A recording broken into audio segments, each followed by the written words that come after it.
Hey guys, before we get into the episode, I wanted to tell you a little bit about Paragons of Earth, the exciting new superhero comic I'm working on with Thomas DJ and Eric Johns. For this comic, we've unearthed a number of obscure and forgotten Golden Age superheroes, plucked them from the depths of the public domain, and completely redesigned and reinvented them for the modern day.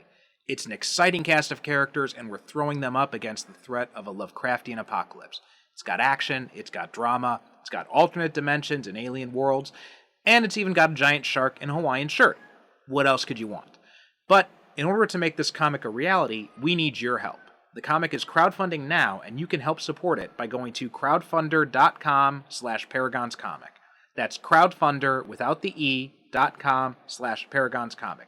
You'll be able to find that link in the show notes, so please double check if you didn't quite get it. Please help make this comic a reality. We are counting on your support. And now, on with the show.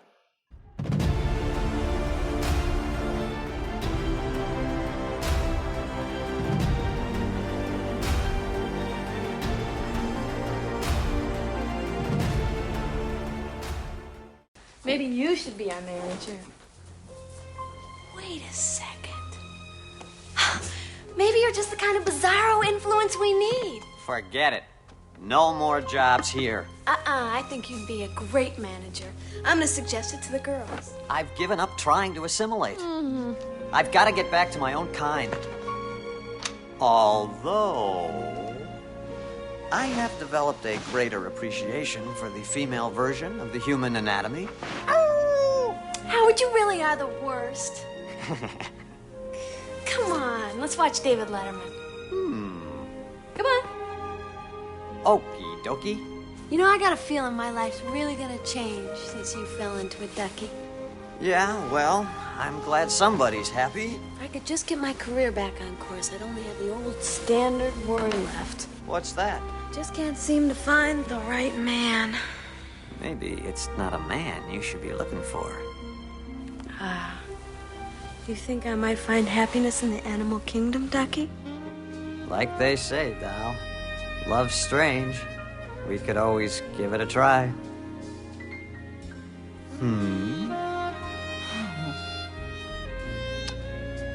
Okay. Let's go for it, Mr. Macho. What do you mean? Okay, it was a joke. Listen, I'm pretty tired. It's just that you're so incredibly soft and cuddly.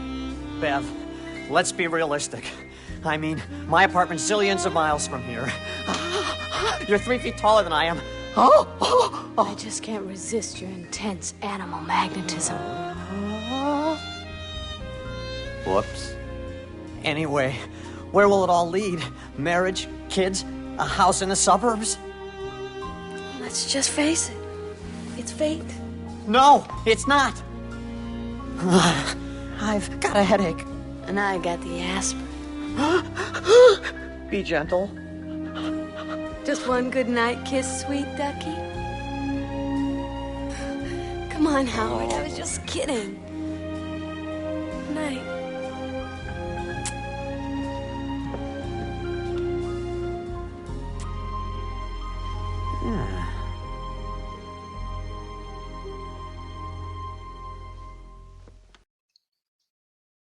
Welcome to the Superhero Cinephiles podcast. I'm your host, Perry Constantine.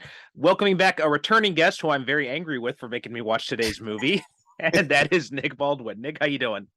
I'm doing all right, Perry. I will say you had it on your list, man. I mean, it's That's true. That's true. It was funny. Someone had asked to do Howard the Duck a while back, and I'm like, I don't have it though. And then, like a month later, I had found it, and I'm like, okay, well.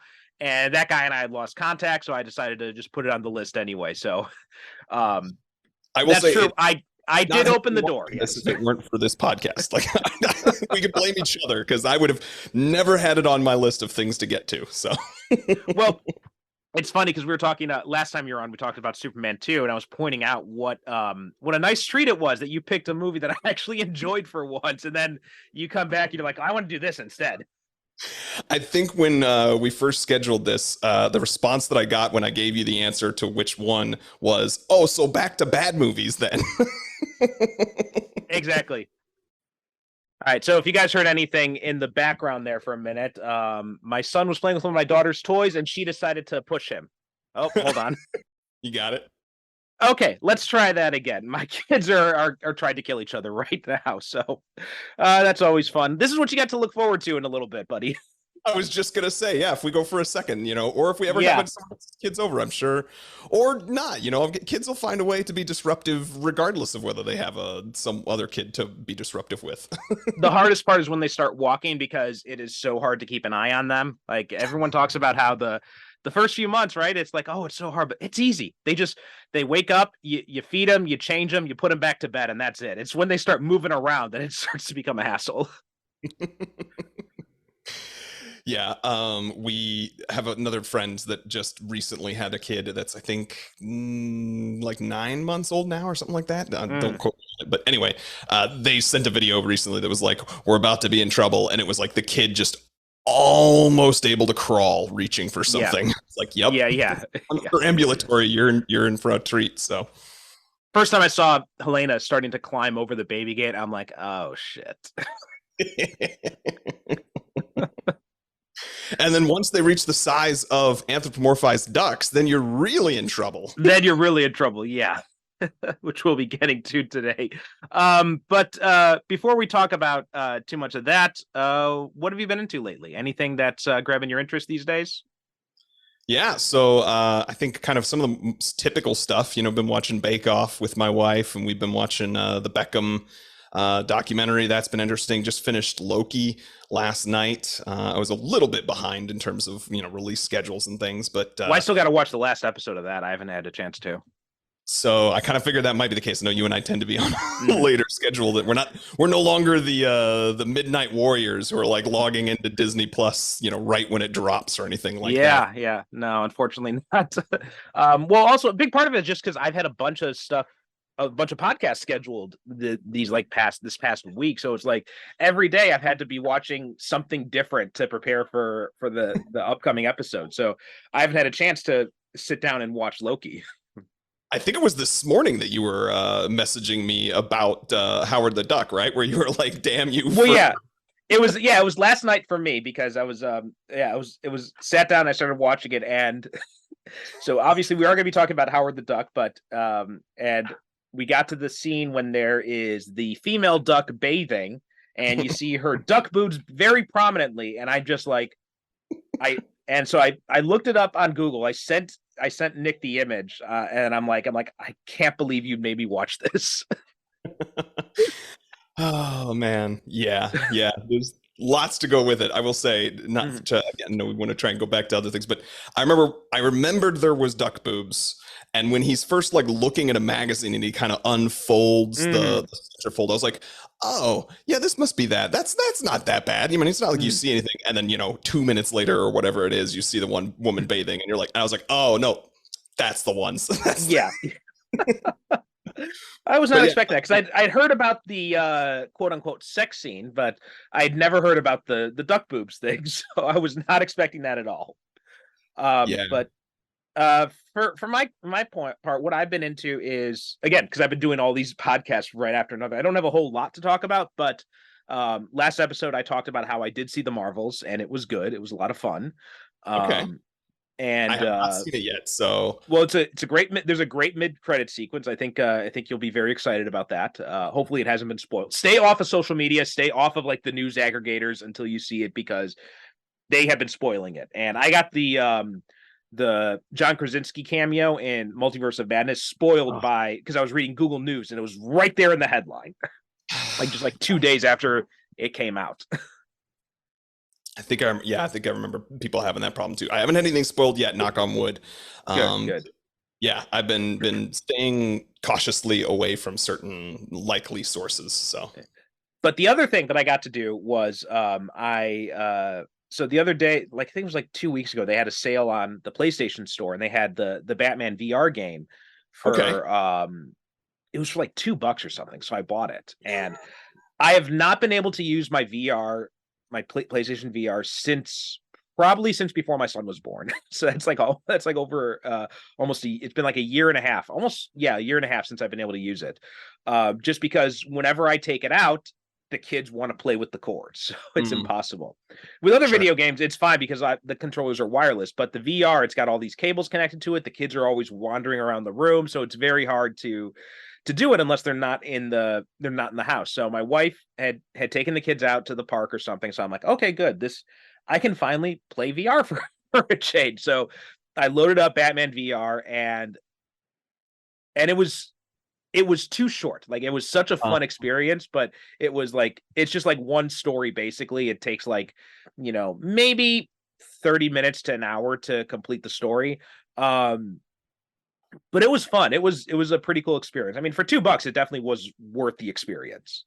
I was going to ask because I don't have a PlayStation VR currently, but I've played VR on some other people's headsets before. I think I played the first chapter of Vader Immortal or whatever that was called, and yeah, it's sometimes they can be very, very brief, and sometimes you're expected to pay like full game prices. Oh yeah, like yeah. $60 for something like that. So yeah, I'm with you. It sounds like 30 minutes of any kind of VR fun, let alone an awesome Batman adventure, is definitely worth $2. So.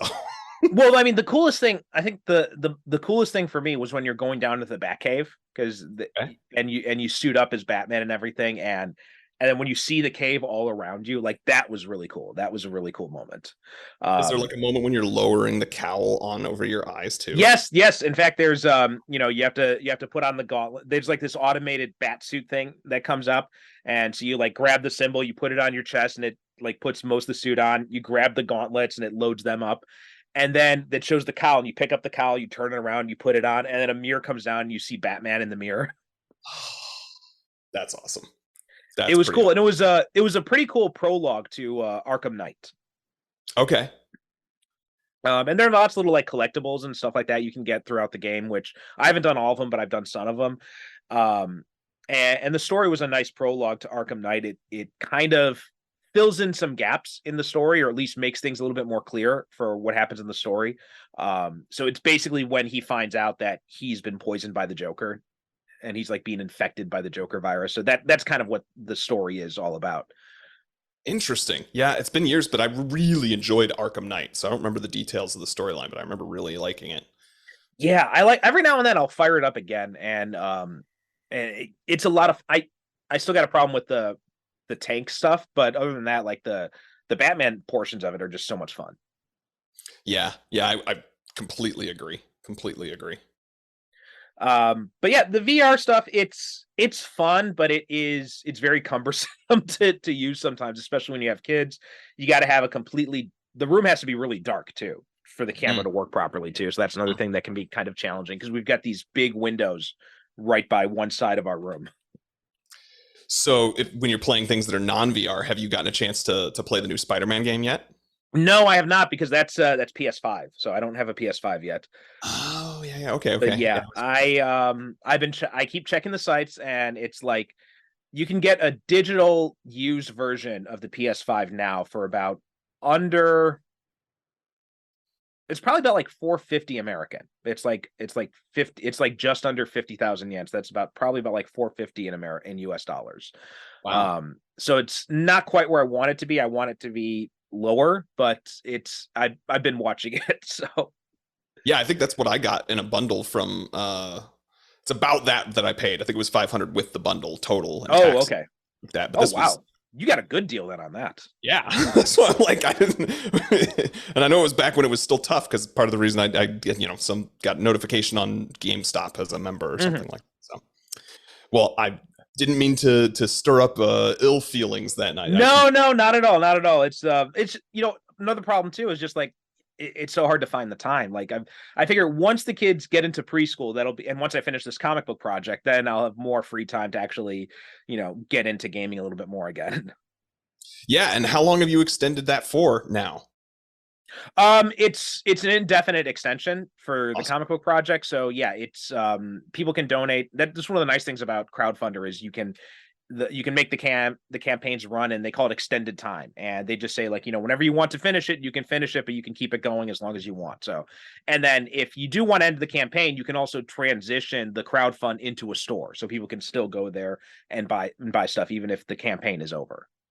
Well, listeners, I know I'm already supporting it. The art looks amazing. The Thank brief storylines, are sound interesting as well. So I'm eager for my copy and hoping that we get a second volume. So if you're listening to this, go find it on Crowdfunder and Yes, so that is use for Kickstarter as well. yeah, so it's crowdfunder.com with no /Paragons comic. The link's in the show notes. But to plug this as often as I get the chance to. But today we're here to talk about something less fun, and that is Very true. and that is Howard the Duck, the 1986 film that was supposed to be George Lucas's way to get out of debt, and it did not quite work out that way for him. I always love pointing out to people this. I have this note, like some of my favorite things to point out is that this is a Marvel property, which I don't think is as shocking for people anymore because there was the Marvel of the Duck in Guardians of the Galaxy, but Right. I mean back in 1986 or whatever, since then, absolutely people were shocked, like what? That's the same thing as when Iron Man was popular. Or then the second thing I always love telling people is like, yeah, and this is what George Lucas followed up Star Wars with. Yeah. Always blows people's minds. So before we dive too much into the movie, what's your what history, if any, do you have with Howard as a character? Howard as a character is pretty much just this movie or his other appearances. I've heard people talk about him in the comics. I know that he's existed in the comics. I've maybe read a couple of panels where he appeared in some kind of larger storyline that was happening, but I have never picked up like a Howard the Duck comic. So this movie and other appearances are pretty much it. Yeah, I'm kind of I'm pretty much in a slightly similar boat. I'm a little bit more familiar with him in the comics. I haven't read any of that classic Steve Gerber series, but I do have it. I picked up the Epic Collection in one of those sales on Comixology, which a little bit of a rant. I just got the email right before we started recording that Amazon is now ending the Comixology app and they're merging it into Kindle, and and from the responses I've seen on Reddit, the merger is not going well for a lot of people's comic libraries. So it's just digital comics was nice while it lasted, but it looks like it's ending now. So this is it's so funny to me. You and I've had enough conversations about getting into digital comics. I finally transitioned, and for my birthday, I got an iPad and have the Kindle app and have Comixology. And regularly, I'm like, I've only not gotten so far into it enough, and now I'm like just confused about which one is where it appears. And then you've got your Marvel Unlimited on top of that. So hearing that it's going poorly does not make me excited. I will say for non-big property ones, I don't know if you've ever heard about this app called Omnibus. I just heard about that today. Yeah, I was actually just researching it before we jumped on here. But yeah, I just started looking at that. There's also Global Comics is another one that's been making a lot of waves lately. They just released an app version too. So yeah, I'm interested in checking out more of those. There's a preview of Paragons of Earth on Global Comics actually. Okay. So yeah, I'm gonna have to look up, see like what the publishing situation is on that. Well, I'm looking up Global Comics later. Hopefully Omnibus works out better for you in terms of some of those other comics that you want for yourself, and also maybe in terms of Paragon. Yeah. So that's disappointing. But anyway, so yeah, I haven't read any of that classic Steve Gerber series. Derek was a huge fan of that. I do remember he loved Howard the Duck. He talked about that a few times on the show. That's awesome. Yeah, and I believe that he did not have fond memories of this movie as well. If I'm remembering correctly, I could be completely off on that. Of the comics, this has to make you even more angry. Yeah, I can definitely see that. I've read one of the Howard series that several years after. This is back in like the early aughts when Marvel launched their Max line, their like adult oriented comics line, and they did bring Steve Gerber back to do a Howard the Duck miniseries for that. Okay. And so I've read that, and it was okay. It was not the best, but also it's tough to go back to the well. And then I'd read a fairly recent one. I think it was it might have been Chip Zdarsky was doing it. but it was like Howard is like a private detective, and I remember I don't remember have very strong memories of that, but I remember it was pretty entertaining at the time I was reading it. I can totally see how Chip Zdarsky would fit into. I think we've talked before on this podcast about sex criminals occasionally, which was something I Yeah. found very entertaining, especially the first 2/3. So, and it's in the same. Sorry, go ahead. I said, and it's in the same vein as Howard the Duck, like adult themes, absolute absurdist, that type of stuff. Yeah. So I had never seen this movie, but it is, infamous, right? It had the budget was about $37 million, and it made about $38 million worldwide, and only about and like $16 million domestically. So it made less than half its budget in the US.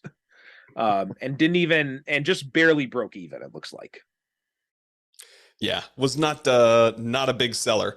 I was having fun looking up the different ratings. I don't know if you did this at all beforehand, but a 4.7 out of 10 on IMDb. Then this is the one that cracked me up. On Amazon, which is like purely, people who've watched it rating it, a 4.5 out of 5. Wow. But then don't worry, Rotten Tomatoes brings it back down with a 13%. So yeah, so I watched this on my Plex server, and on Plex it shows you the Rotten Tomato scores. It shows you the critic score and the audience score, and yeah, both the critic score was like something ridiculously low, and the audience score was not much higher. Usually the audience score is much higher than the critical score. That was not the case with this movie. Yeah, I think it was in the 20s. Yeah. So what were some of your thoughts? Like, what's your history with this movie? When did you first see this movie? I remember seeing pieces of this movie, at least probably at a very early age, like maybe as young as even like 7 or 8. You know what I mean? Like well before I probably should have been, considering it has duck boobs and pseudo sex scenes, at different times. I can remember, for example, it wasn't this time was the first time it ever clicked to me, but I do remember at some point asking sort of what is that thing that she pulls out of his wallet.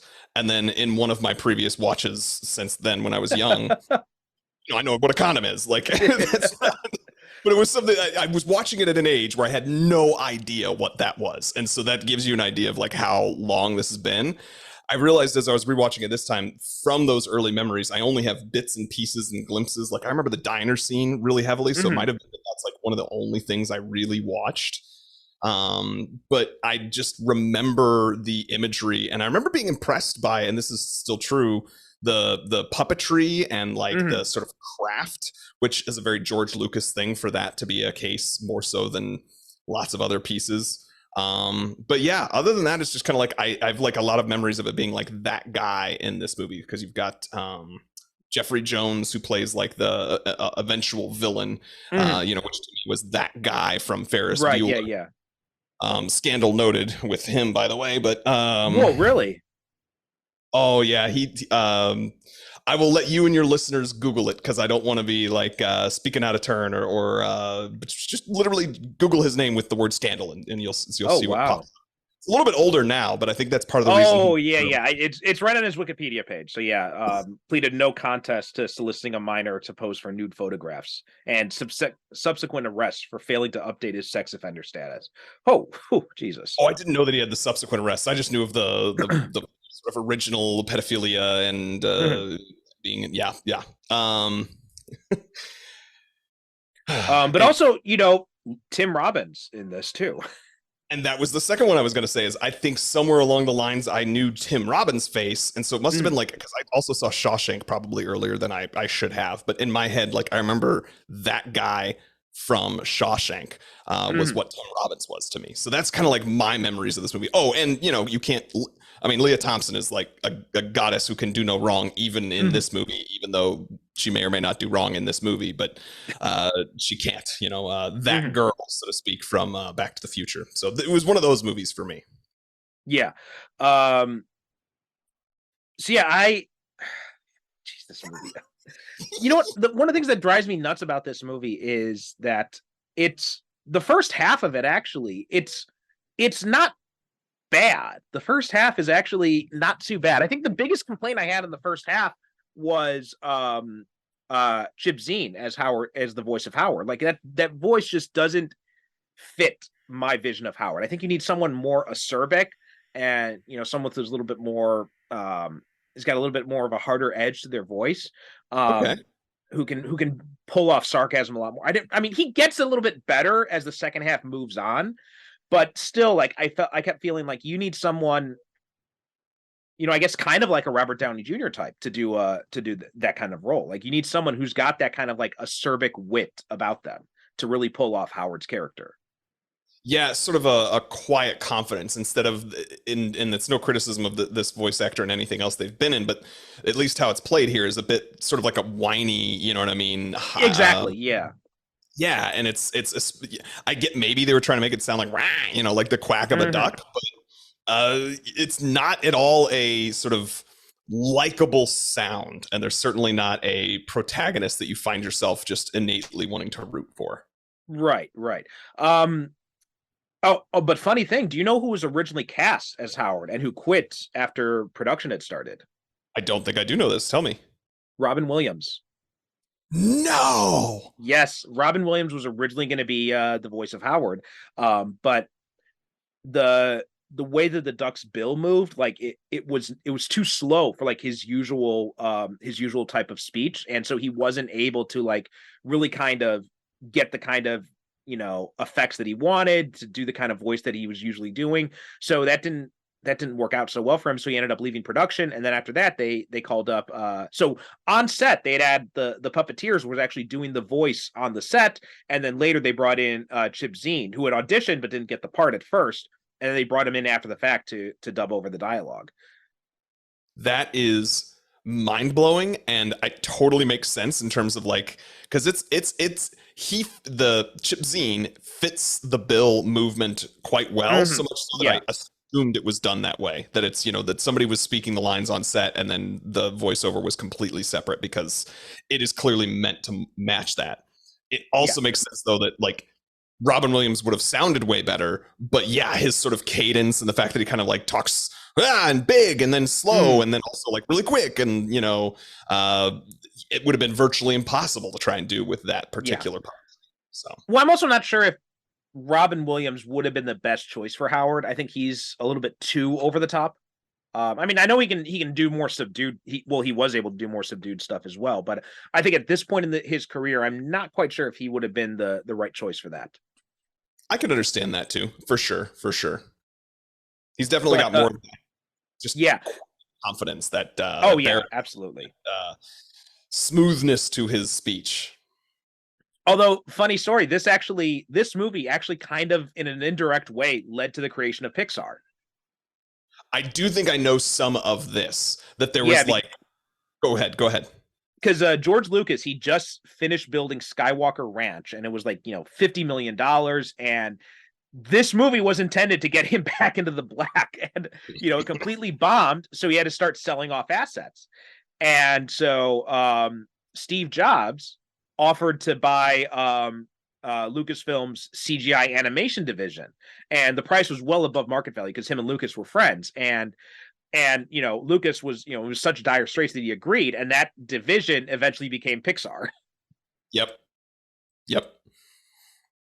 But I was thinking about this in my head as I was watching this. I was comparing it. I was thinking of Who Framed Roger Rabbit, and I was thinking like this probably would have worked a lot better if you had done like that approach where you'd mix like 2D animation with live action. I think it would have worked a little bit better in that instance.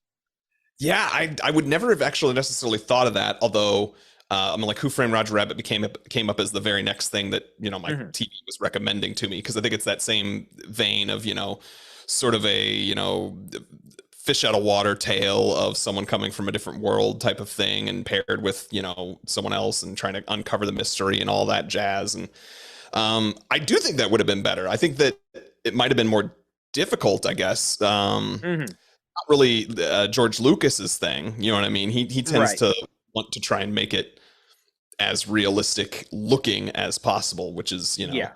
so, but yeah, no, that's interesting. Imagining the world where that's the case. Or, and unfortunately, like if they were to do this in the MCU now, and we can get into this, but I don't think that the character of Howard the Duck, the way that he actually is, and he's kind of supposed to be a little bit of an, in my opinion, outdated character.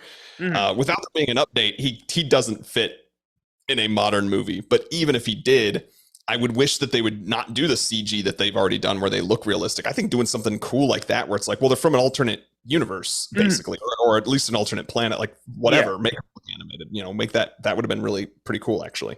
I mean, I've been curious if they would ever do something with Howard, because he's appeared in all the Guardian stuff, and in the background he was I think he was also in the Christmas special, if I recall correctly, and so he's appeared in the background of all of the Guardians movies, and obviously that's only in there because James Gunn has an affinity for the character. There's no other way to do it. And I think if you had James Gunn doing a Howard the Duck movie, I think that would be amazing. I mean, now I don't know how likely that is with him heading up the DC stuff, but he would have been, or not even like a movie, like even just like a Disney Plus special, like they did with the Guardians Christmas special, or the Werewolf by Night special. I think if you did a Howard the Duck special, it would go over really well. I will eat crow enough to say that, yeah, I could see that, especially some sort of special, maybe 40 minutes, not even a feature length, let alone a series. And if there was anyone that could have managed to pull off the sort of offbeat, in poor taste humor of it, but like in a way that's tongue in cheek and winking at the like that, you can just sort of tell the movie makers themselves know that this misogynistic thing that this cartoon duck is saying, like, is a misogynistic thing that this cartoon duck is saying, and yet it still would come across as earnest. Like I think about Peacemaker, and Gunn's work on that. So yeah, I would agree that if there's one person who could pull it off, it would probably be him. And I don't even think like the misogynistic aspect would really need to be there at all. I think you could easily take that out of the character, because the whole thing about him is just more his acerbic wit and the kind of satirical approach. And with superhero movies being so big now, I think you could do something really interesting with him, basically parroting superhero movies. Yeah, I could see that, actually. See, this is why you're like a awesome comic book creator who comes up with these stories yourselves, and I'm just someone who likes to talk about them because I can never come up with something like that myself. Well, because I think one of the problems with this movie is it's satirizing something that doesn't really exist yet. I mean, it's like Howard the Duck did a lot of satire of superhero comics, I believe, back in the day, and there's not really any. This is the first theatrical film that featured a Marvel character since the original Captain America serials. So there was like nothing at all. Like, what are you going to satirize? This is before Burton's Batman even. Yeah. It's very interesting. It's like like you said, it was supposed to be the kind of the saving grace, and it's sort of what Lucas wanted to do, to a certain degree of like after. I mean, I know it had to do with like he was going through the divorce and everything, and there was stuff like that, and he needed money, but there's also kind of like this is what you choose to follow up something as amazing as Star Wars with. And it's just like, what was who thought this was going to be the moneymaker? Who thought that this was how? Like, it, as you and I are even talking about it as two huge comic book fans, comic book movie fans, we're on a podcast that's literally all about the fact that they exist, because in the last 30 years, there's been a lot more of them. But even we are like, well, it's kind of a stretch, and I'm still not sure if it would be able to, hold up to an entire feature film. And this was what they chose to just come out of the gate with. And I'm just like, who decided? And you know what I mean? It's got to be just the fact that it was, people like these sort of, oddball comedies. Or I think about, the sort of what's the one where they like create the perfect woman or something like that? Weird Science. Weird Science, yeah. It's got to be coming out of that vein of let's just pair some bizarre thing, sci-fi premise with a babe, and we'll be able to make that work on basically nothing other than the fact that it's got babes and it's got sci-fi and it's got oddball comedy. Like, right, yeah, that seems to be the entire thrust of this movie.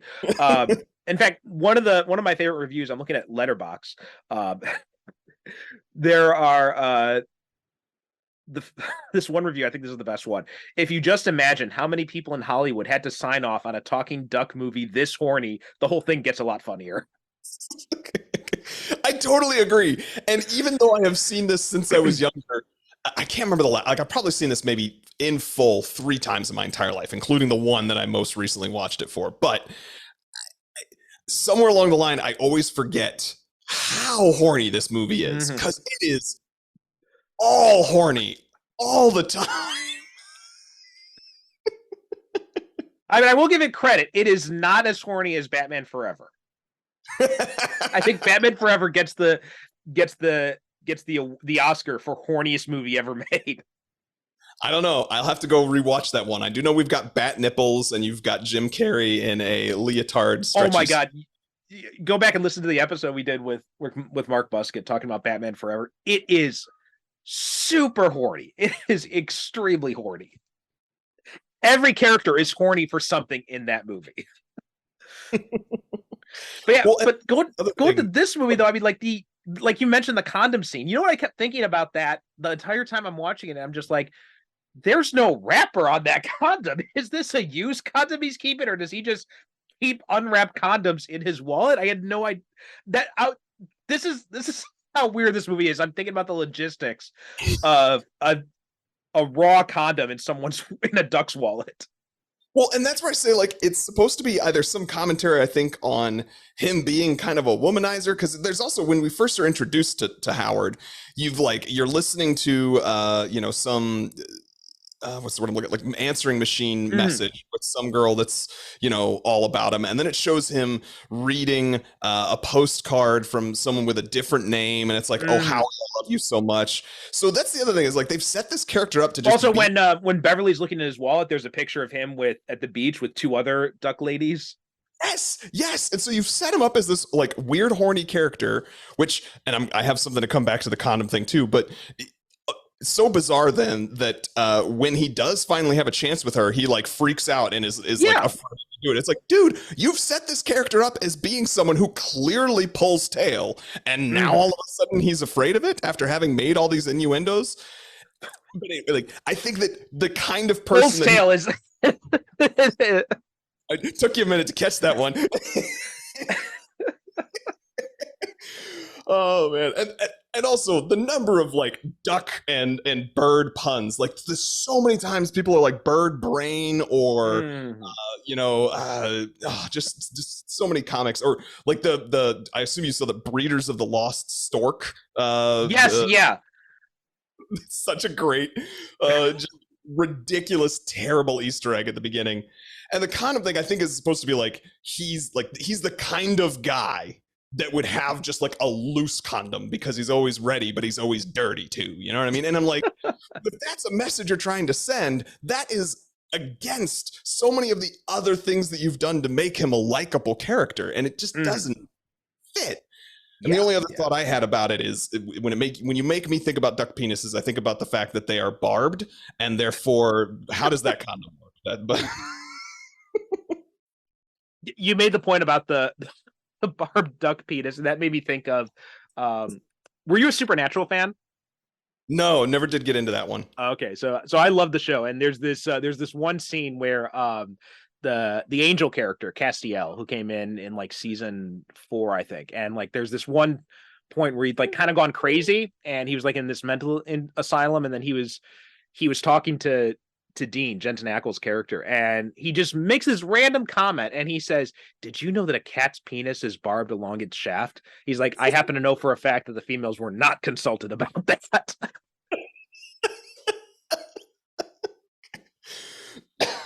Yeah, I'm sure there's some kind of animal kingdom reason where this makes sense for certain species, but it's to stop them from escaping.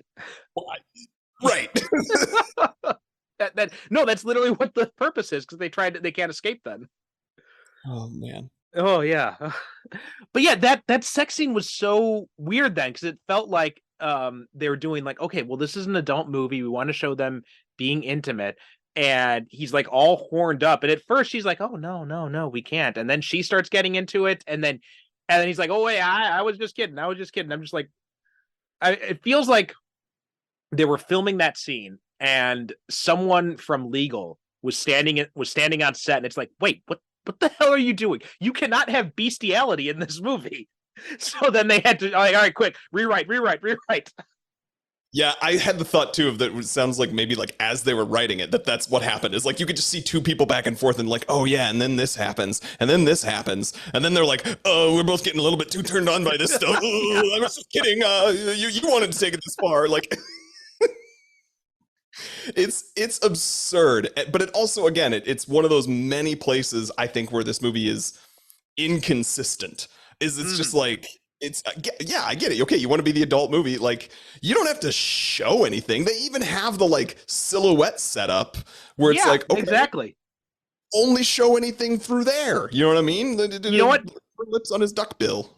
I was half expecting when they walk in and you see the silhouette that we were going to see like this massive erection in silhouette or something. I mean, that would have felt like it was more in vain with other portions of this. Exactly, this yeah. Well, I mean, like, I think this whole movie is just an example of why you should take cocaine away from executives and just give it to the writers instead.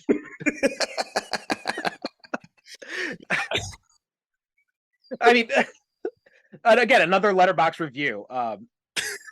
He said he was pointing out the fact that there have been a lot of people on Letterboxd who have called it a fun, guilty pleasure. He said, "Now I have a few questions for you all. What kind of sick bastard would put tits on a duck? How can a duck fuck a person? How can a duck fuck what the fuck?" I mean, that pretty much sums it up right there. I mean, we could be done. Oh man, and the other thing that gets me is it's like this movie wanted to have that because I think that's what's maybe true to the character from what I gather, and you could correct me if I'm wrong. You've read at least a little bit more than me. But then someone decided that they had to have some kind of a like big super villain battle or big and so that's what this movie is just like. This movie could have been like a straight 75 minutes. You know what I mean? Yeah. Like, barely hit the feature length, get these certain things out of there. You could have even had some of the stuff, like the whole part in the middle where it's like we're trying to establish this relationship, I guess, between him and her, like the part where he like becomes her manager or, you know, fights the manager. Like all of that was just like, this serves no purpose. I do not feel any of the emotional stakes. You are not giving me additional like deep knowledge about these characters, and it ends up not having anything to do with the long-term big bad of the movie. So no, absolutely. I mean, like when they bring in that whole thing about the Dark Overlords, I'm just like, what?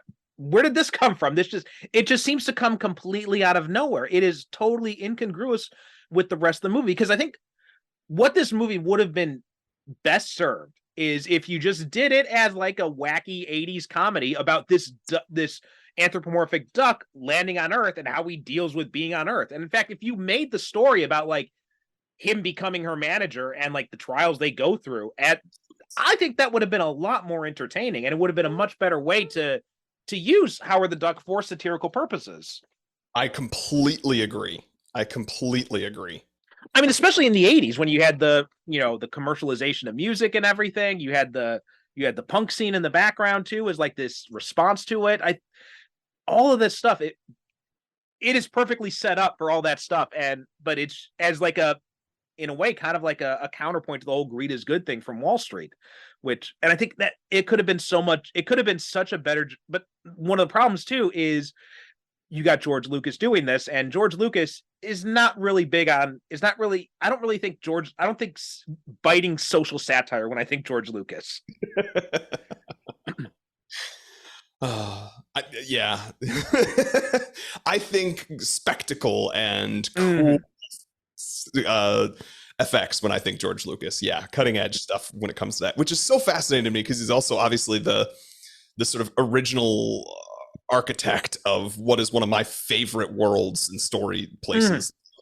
But yeah. Well, I mean, just even to that point, like the original director that Lucas wanted was John Landis, and his own issues aside, like I think if you have John Landis doing this movie, I think it could have turned out a lot better.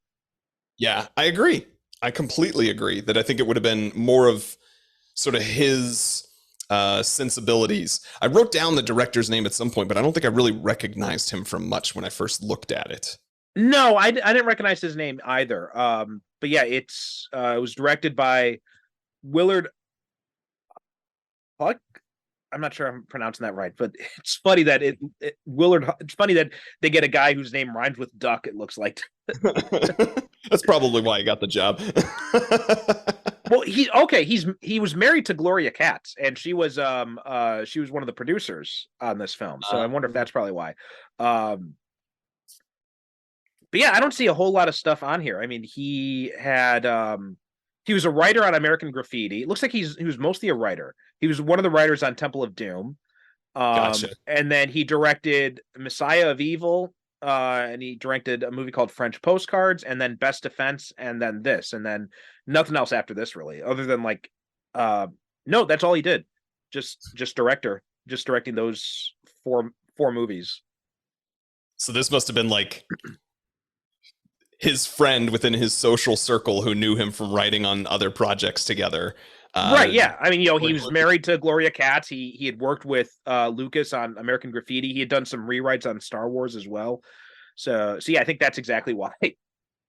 They're like, we'll give you a budget. You're at that stage of your career. And then he did not do well. So I wonder if he maybe he was doing as best as he could have been studio notes and all that other jazz. And then he just decided nah, I don't want to mess with that anymore. Well, it turns out that because this was the second consecutive financial failure for him. So at Best Defense also was a box office flop. So that basically killed his directing career was after this movie. Yeah. What are some other things that stood out to you about this movie? Well, for one thing, the fact that he lands in Cleveland as a man from Ohio, that stood out to me and made me chuckle. I did like that. I did write down that line in my notes. If I had somewhere to go, I certainly wouldn't be in Cleveland. The music that she first is singing to, I thought that was genuinely pretty good.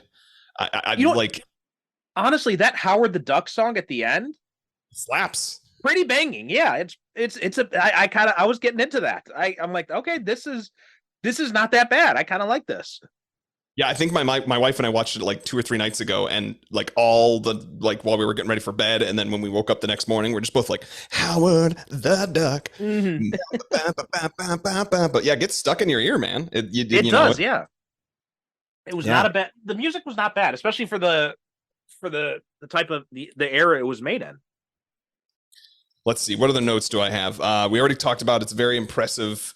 I thought how the puppeteer and the voice actor's voice lined up. I don't love the voice actor's voice, but it really did line up pretty well. And so if that was the sort of important piece, that man, nailed it when it comes to that.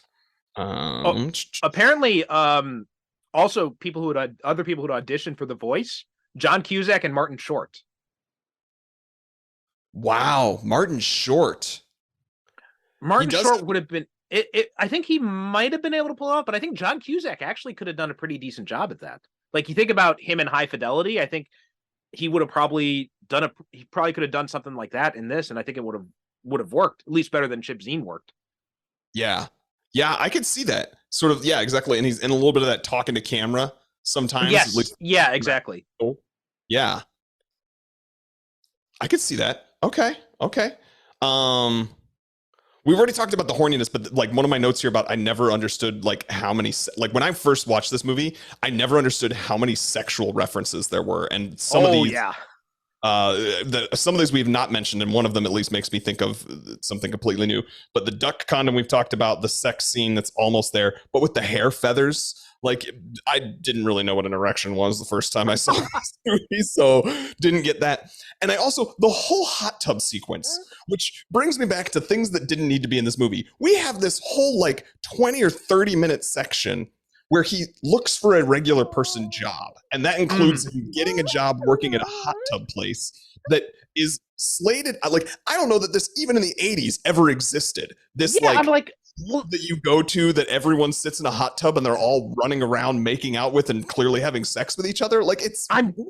I think the whole idea was, and I wonder if this was a script change or something mandated by the studio, because it feels like they were supposed to be in a bathhouse, which, you know, back in the 80s were infamous as hookup spots for gay men. And I wonder if maybe that's what it was supposed to be, and the producers or someone was like, no, we can't have gay guys in this movie, so we got to make it a straight bathhouse. That's the only thing I could think of, because otherwise it just, because yeah, I've never heard of anything like that. I mean, the closest thing you have is the soap lands in Japan, where they're basically, you know, basically erotic massage services, but it's not like this free for all thing. It's you go into it's a private room type of thing. Okay, I did not know about that, but oh yeah, and just didn't know the term.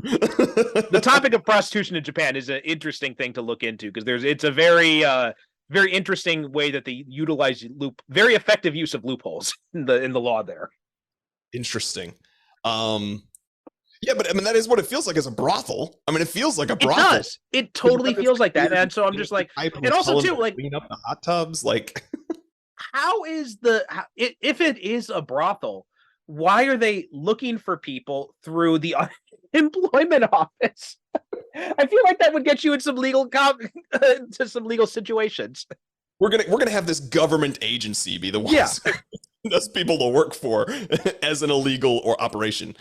Yeah, it was so weird, and and on top of that, what purpose did it serve? There was like nothing that, like, it really did feel like you just go from scene to scene being like, I don't know. It was like like you said, the writers almost, it was like, what's happening? Because later on, when he discovers this almost Deus Machina laser beam that exists conveniently at the same research laboratory. And it's like the whole movie is that. It's like, here's this random thing that this duck was doing, and then it ends with something that's sort of like, well, we had to go to the next scene, so yeah. You know, even where like the sex scene we were talking about earlier, and what's his name brings over Jeffrey Jones's character, and just like they just walk in while this is happening. We've done nothing to like show them coming in. We do, like they're just there all of a sudden, and it's the same thing of like, we're at this place, we're fighting the bad guys, and oh well, you know, over in that closet there's this this laser beam that, you know, we have available to us, and it's like, was there any foreshadowing, any setup? No, nothing. There was nothing. Give me the Chekhov's gun. Why is there not just a single line the first time that we see that lab about this laser beam that exists? What the F? Also, too, I'm trying to figure out, how is a lab assistant, because, you know, it's obvious that, you know, Tim Robbins' character is not someone high up in this research facility, or he's not even a research, it's a museum. So I'm just like, why is a museum science lab messing around with astrophysics? I mean, why would a museum have an astrophysics department? None of this makes any sense, even before you get into the duck stuff. Yes, and that's just it. It's like, you know, you're in trouble when the anthropomorphized duck coming to Earth is the least nonsensical thing. It's the only thing that actually makes sense in this movie, is the fact that a duck from another world landed here, and he's very sour about it. Yeah, like, cool. I'd be pretty pissed too. Like, there was some line with her where she's like, oh, why are you so salty, or something like that, and he's like, oh, I don't know, I just got teleported away from my home, I'm in a land with no other way to get back. I think you'd be pissed off too. It's like, yeah, I would, Howard. Yeah. Well, also when Tim Robbins is like going through all these, trying to test his superpowers, and he's like, can you tell me what's going to happen in the future? He's like, yeah, I'm going to walk out of this fucking room. I'm just like, yeah, exactly. I like the way he talks. I think that is maybe my favorite scene in the movie, is when he's talking back to Tim Robbins and just humiliating him completely. Yes. And I loved the line, I wrote this down too, where it's like, you're all descended from hairless apes? Yeah. Disgusting.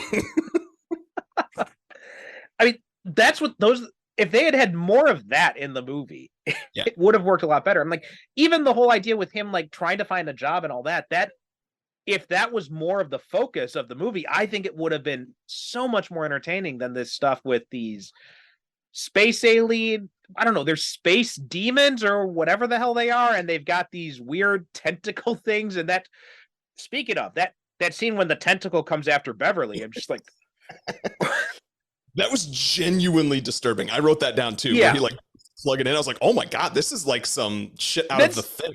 Like, yeah, that's like some hentai tentacle rape shit right there. Because he's also talking about how like the only way for us to come into this world is to be inside you, and I'm just like, okay, whoa. Yeah, and then of course you've got they're wanting to take the fair maiden whose clothing is starting to fall off as the one that we're tying to the table to take her over. I will say the other note that I think might give us a little bit more to talk about too is she was done so dirty with the dialogue in this movie. Not like dirty in a sense of like, oh, she had to say like nasty things. No, it was terrible. Like she did not have any good lines. She sounds like such a just not even vapid. Like I don't even know. So bad, just like the dumbest thing you could think of. It was like nobody even tried. It was really disappointing. Yeah. Yeah, her dialogue was terrible. I mean, she does the best. All credit to Leah Thompson. She's a worker. She does the best she can with this terrible material. She almost makes it work. She almost makes me forget how bad the dialogue is because she does do a pretty good job. But and she looks great in this movie too. Oh my god! I mean, whew, I forgot how much I had a thing for Marty McFly's mom. Like, she looks very good in silk underwear, getting ready for bed. So yeah. But yeah, this was the first and last up until Blade. There had been no other theatrical releases of Marvel movies. Since this one came out, and so it was like you had like 50 years or something since the first Captain America serial, and then this came out, and then it would be another 10 years before we got Blade. Yeah, I thought I remembered that being the case, but I wasn't 100% certain. Part of me was like, well, what about there was like a Punisher movie, but I realized I think either everything had come sort of before this, but also a lot of it was like made for TV. Like this was because I don't think Punisher, because I was thinking about Punisher. I'm guessing maybe Punisher wasn't theatrically released, the Dolph Lundgren one. Yeah, Dolph is the only thing I can think of. And then there was the Captain America movie that was direct to video from 1990, I think that was. And then the Fantastic Four movie, that Roger Corman did was never released at all officially. Yeah. Go Google that, kids. yeah. Well, we did an episode on the Captain America one. I'm thinking about like maybe 2 years ago now, but yeah, Marvel had a bit of some problems with movies back then, but the other ones you can understand why they had problems. It's like you guys were not managing your properties in a very intelligent way because you were just kind of selling them off to anybody who came off the street and said they can make a movie. But with this one, they must have gotten. I imagine they must have been so pissed when this came out because they had you hired George Lucas. And you think like, okay, we got George fucking Lucas, Mr. Star Wars himself. Yeah. Jedi. Like it's there is no way this movie can fail. Joke's on you. Yeah. Oh. Yeah. Other than that, Tim Robbins was at an 11. I had that. Yeah. Leah Thompson's doing the best with what she has, and Tim Robbins just goes gangbusters. Like he just decides, oh, they told me I'm in a comic book movie, so I'm just gonna act like an absolute caricature of a human being. Yeah. Well, also, Jeffrey Jones, when he does the whole Dark Overlord bit, I thought he did a pretty decent job of like his facial expressions and like the different things he was doing with his voice. I thought it was actually, completely senseless in the context of the movie, but it looked pretty. It was pretty entertaining to watch. It was what he did with it was impressive. This is another place where it's like came out of nowhere. Like we see he's alive, and then all of a sudden the next thing he's saying is like, Dr. whatever is not here anymore, and it's like what? Like again, no setup, no reason to believe that would be the case. What the hell is a dark overlord? Yeah. There was something else there. There was some other word. Because I remember being like, why is it extra words? Dark something overlord or something like that. Anyway, I think it was because I think it was a long name in the comics, is what I believe. So I think they're trying to include the whole thing in there, or something like that. Because it was kind of like, I think in the comics it was trying to satirize that trend of villains to like over monologue, but here it just comes off as an over monologuing. It doesn't come off as a satire of it at all. Yeah. And that's just it. Well, and then that's another problem, right? Most people are going to go to the movies. They don't have that context to understand what the movie is trying to do there. So you're trying to satirize something when the audience isn't aware it's a satire. So it just comes off as bad. And the that diner scene too. I mean, like, I think that's another good idea, terrible execution, right? The idea of the hero and the villain sitting down at a diner and talking about the evil plan. Okay, yeah, I'm down with that. Like, one of my favorite moments in not one of my favorites, but one I really enjoyed in the Spider-Man comics was Paul Jenkins did this. I think it was like Return of the Green Goblin or Revenge of the Goblin or something like that, where Spider-Man and the Goblin are fighting, and then they kind of get exhausted. Spider-Man falls on the ground. The Goblin, he's like coming out. He's about to attack him, and he just collapses next to him because they're both exhausted. And then they just have a brief conversation about it. I thought, like, okay, yeah, that's pretty good. Yeah, that could, like, yeah, there's definitely the capability to do something interesting there. Mm-hmm. I mean, I feel like that's the true theme of like every one of these bad movies that you and I get to talk about. Is it's like there's this kernel of something that would, and that's what makes it so much more disappointing. Is it's like there was something there, and you just somehow you completely whiffed it and missed the mark. And when you have that cool opportunity, like you said, where it's these two sitting down across from each other, and instead you decide to take 5 minutes out of that to have the rest of the restaurant goers chase him around and tie him down like they're going to cook him alive because he's a duck. Like, what? yeah. Which is why I kind of like the scene when he goes backstage and he meets her band performers, and there's like, oh, you're the Howard she's been talking so much about. And like, we didn't think you were real. And I'm just like it felt a little bit more realistic in the fact that, if this had happened, you'd probably be like, what the hell? But then be like, okay, I guess this is real. I guess we just kind of go with it then. Yeah. And it's like, you've got characters all throughout that it's this disparate. Some react as if he's horrific, and then others react as if he's just like another duck that they want to cook because you've got duck hunting season. And then others react like he's, oh, well, this is cool. And then some react the way I think would be normal, which is like, what the hell? This is very strange. We thought she was imagining this, but then getting on board with it. Yeah, and I think because, if I saw an anthropomorphic duck walking around in a restaurant, my first thought wouldn't be, let's grab him and cook him. Yeah, exactly. Like, no. Would I be shocked? Yes. Would I be having questions about whether it was real? Like, there's some people that are like, oh, that's a good mask or a good, costume. Like, yes, I'd have these questions. Also, no. Did I miss something? But why was the waitress in the diner wearing like a kamikaze style bandana? I think it was somehow related to the theme of the restaurant, but they tried. But it seemed like just a regular diner. I don't understand, because I saw in the trivia it mentions a sushi restaurant. I'm just like, but wait, wasn't that just a regular? I am so confused. Oh, something in the trivia mentioned a sushi restaurant. Maybe that's what it was supposed to be. Is it was somehow a sushi diner restaurant? I guess so. I mean, like a weird like Japanese American fusion or something. I don't know. And I feel like, yeah, we could just go with that and be like, that's a microcosm of the entire movie. This diner, what is it trying to be? Yeah, this movie, what is it trying to be? I think, so much of this movie, it just feels, again, the thing that makes the most sense here is Howard. Everything else is ridiculous. Like, if you're going to do a movie about an anthropomorphic duck walking around the real world, it has to be set in the real world. I don't know what they're doing with all this other stuff.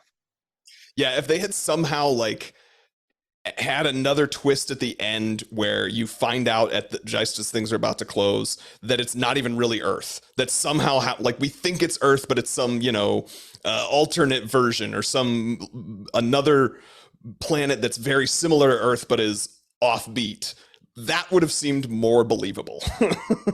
Absolutely. Yeah. Yeah. Anything else you wanted to mention about Howard the Duck? Nah, I think we've managed to hit all of my notes. We've talked this silliness to death. You know, because one of the things about this show that we try to do is we try to, we try to go back and look at these movies that were, marginalized because of poor effects, or, people just didn't get it at the time, or, whatever it might be. And, look back at them and say, like, actually, there's some good stuff here.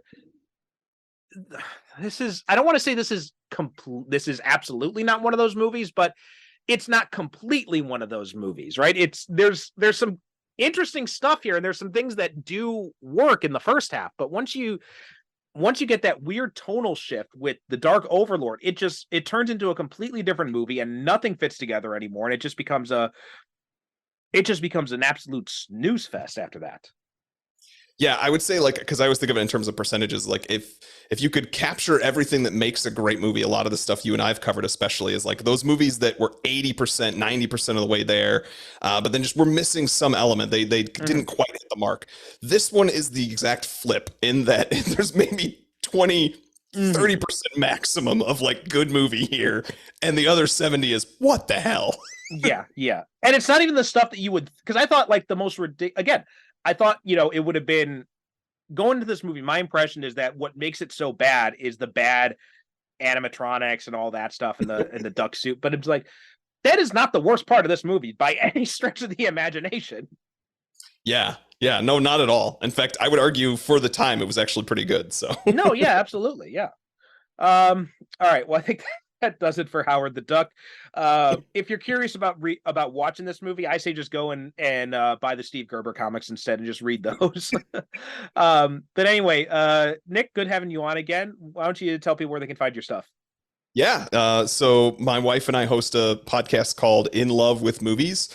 You can find that on any podcasting app. In Love with Movies. You can also follow us on social media platforms.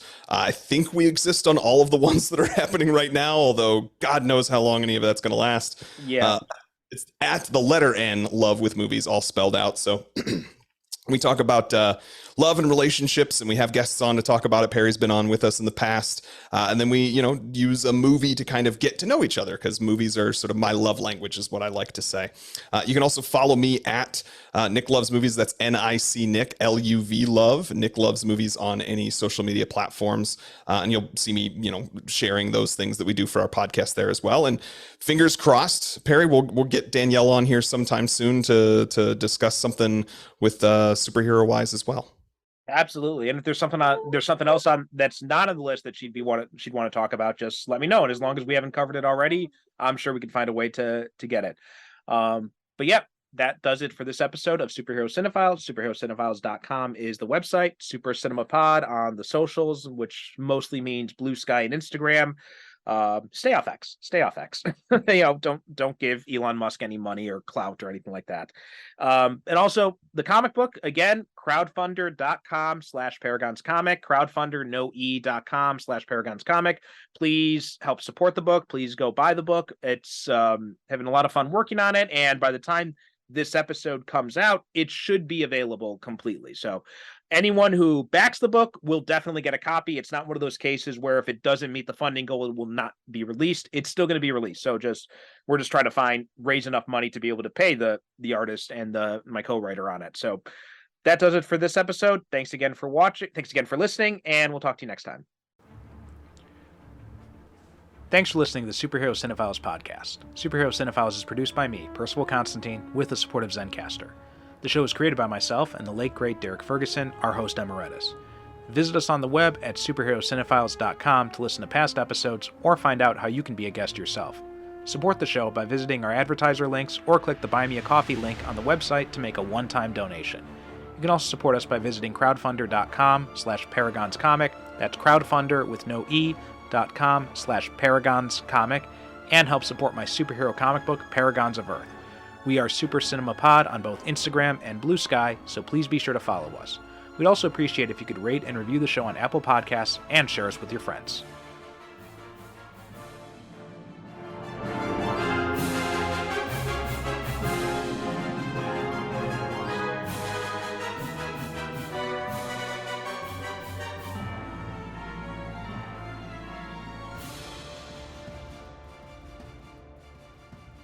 Thank you for listening. And as always, good night, good evening. God bless.